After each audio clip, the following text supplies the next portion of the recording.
प्रिय दर्शकों, मैं चंद्रशेखर वर्मा, एस्ट्रो चंद्रशेखर में आपका स्वागत है।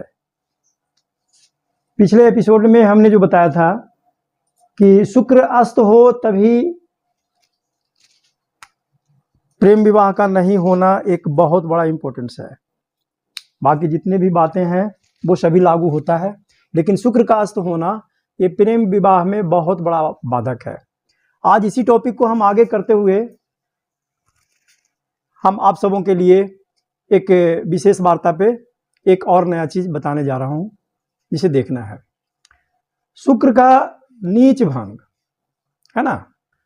जब शुक्र नीच भंग में जब आता है तब भी ये प्रक्रिया आता है कि नीच भंग में आने के बाद में ये स्वतः ही उस प्रक्रिया को 100 नहीं 25% लेकर के चला आता है। जैसे मान के चलते हैं कि बुध यहां बैठा हुआ है और यहीं पे शुक्र बैठ गया, ठीक है, तो ये शुक्र का नीच भंग हो गया। और जब नीच भंग होता है कुंडली में तो निश्चित रूप में ये शुक्र का जो परिस्थितियां जो होता है वो एक अलग ढंग का होता है। कहने का तात्पर्य यह है कि हम दूसरे के घर में बैठ करके हम किसी भी प्रकार का कोई भी क्रियाकलाप करने के पहले हमें उसमें ब्रेक करना पड़ेगा, है ना। ब्रेक करने के साथ साथ में ये बुध जो है इनका हालांकि मित्र राशि में बैठा हुआ है, लेकिन फिर भी ये नीच भंग में बन जाता है, नीच का हो जाता है ना। तो ये दूसरे के घर में बैठ करके अपने मन का कार्यक्रम नहीं चलेगा, इसका कहीं कोई रोल नहीं आता है। दूसरी बात, शुक्र स्वगृही हो, ठीक है, शुक्र स्वगृही हो और सूर्य यहां बैठ जाए तो ये सूर्य का नीच भंग हो जाता है। तो जब सूर्य का नीच भंग हो गया तो ये भी अपना जो मान मर्यादा प्रतिष्ठा का कारक ग्रह सूर्य हो गया, नीच भंग में आ गया, तो ये भी वहां पे 25% ही ये रिजल्ट देगा। तीसरा बात आता है गुरु का। 10 नंबर में गुरु नीच का होता है, ठीक है, इसी स्थान में शनि बैठ गया, है ना। तो ये बातें जो है ना, ये शुक्र का नीच भंग होना, सूर्य का नीच भंग होना, गुरु का नीच भंग होना, ये बहुत बड़ी मायने रखता है ना। और जब इस प्रकार की प्रक्रिया में आता है तो निश्चित रूप में विवाह में, प्रेम विवाह में निश्चित रूप में ये बाधा पहुंचाता है। आगे जो हम देखते हैं इतना ही पे हमें नहीं रुकना है ना। इसमें हमें नक्षत्र पे भी जाना है कि नक्षत्र क्या बोल रहा है, नक्षत्र क्या बोल रहा है। अगर शुक्र नीच भंग का बना हुआ है और शुक्र अपने नक्षत्र में आया हुआ है, शुक्र नीच भंग होने के साथ में शुक्र अपने नक्षत्र में बैठा हुआ है, तो यहां पे नीच भंग के साथ साथ में वो ब्रेक नहीं लेगा, वो अपनी प्रक्रिया में आ जाएगा, ठीक है ना। जो उसका अपना रोल जो अदा करना है वो रोल निश्चित रूप में नीचता का वो करेगा, ये कन्फर्म है। बृहस्पति के साथ में भी ऐसा ही है। बृहस्पति अगर अपने नक्षत्र में आ जाए तो भी ये नीच भंग का जो काट जो होता है वो नीच भंग के साथ में नहीं चलेगा, ये चलेगा क्या कि अपने स्तर से ही काम करेगा। सूर्य के साथ में भी यही पोजीशन का ये आता है। तो पिछले एपिसोड में हमने जो बताया था कि शुक्र का अस्त होना ये बहुत बड़ी मायने रखता है ना। शुक्र का अस्त होना, अगर शुक्र यहां पे अस्त है, इस पोजीशन में अगर अस्त आ जाए, नजर आ जाए, तो ये प्रक्रिया जो ये तीनों बातें जो यहां पे लिखा हुआ है कि नीच भंग का, ये यहां पे और भी डाउनफॉल में चला आएगा। चाहे शुक्र अपने नक्षत्र में बैठा हो, चाहे कहीं भी बैठा हो, ये ऐसी प्रक्रिया में ये आना एक तय बात लगता है।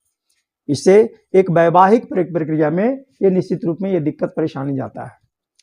दूसरी बात हमें कहते हैं कि ये नवांश में भी यही पोजीशन में अगर आ जाए कि बुध और शुक्र दोनों साथ में बैठ जाए, बुध उच्च का हो जाए और शुक्र ये इस पोजीशन में आ जाए तो भी एक दिक्कत परेशानी देगा। यहाँ पे ये सूर्य के साथ में भी यही पोजीशन आ जाएगा, शुक्र यहाँ पे बैठ जाएगा तो भी यही आ जाएगा। गुरु और शनि का पोजीशन भी यही पे आ जाएगा, है ना।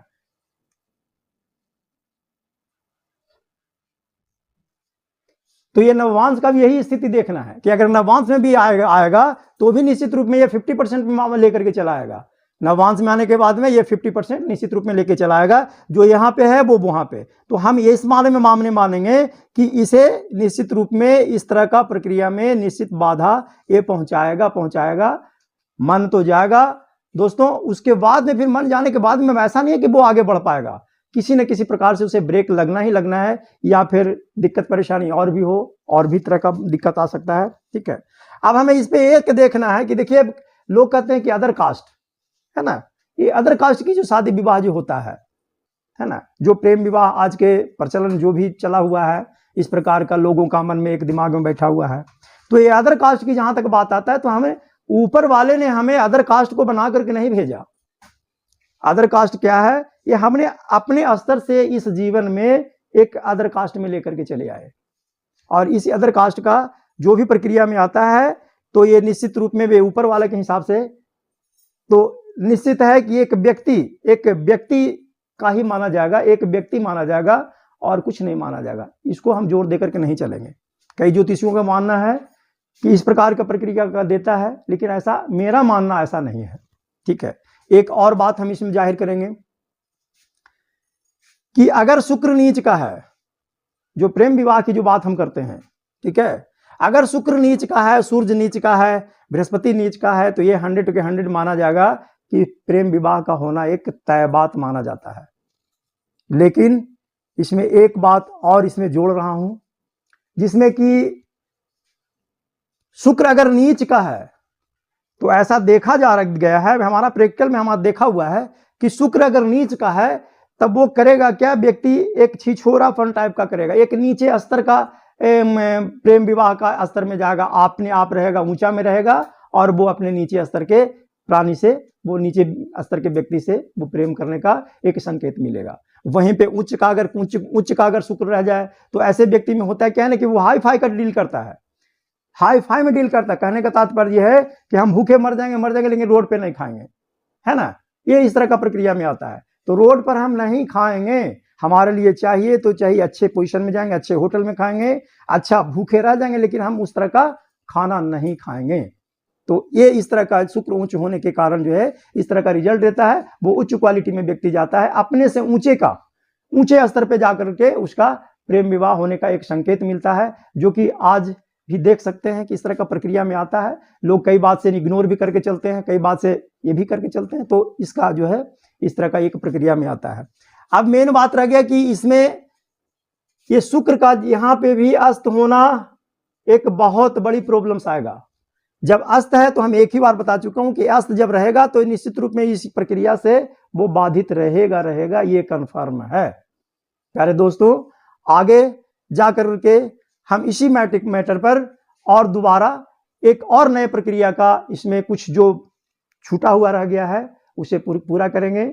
ये हमारा पार्ट 3 है, और आप लोग से एक अनुरोध है कि जब भी देखें तो इसका 3 पार्ट का बनाया हुआ है, और तीनों पार्ट देखेंगे तब इसमें विशेष रूप से आपको समझ में आएगा, अन्यथा समझ में नहीं आएगा। धन्यवाद। और मेरा YouTube चैनल पे जो भी बातें बताया गया है, अगर उससे सहमत हैं या अच्छा लगे तो आप निश्चित रूप में इसे सब्सक्राइब करें और लाइक करें। जी नमस्कार।